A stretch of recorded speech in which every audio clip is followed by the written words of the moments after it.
Машины на заведенном двигателе, прогретом, то есть двигателе.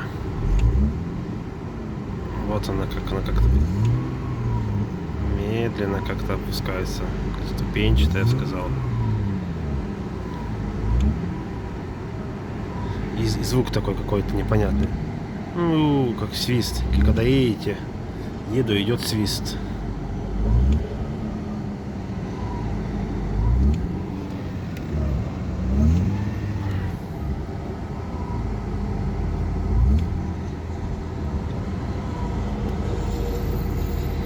С опозданием как бы идет.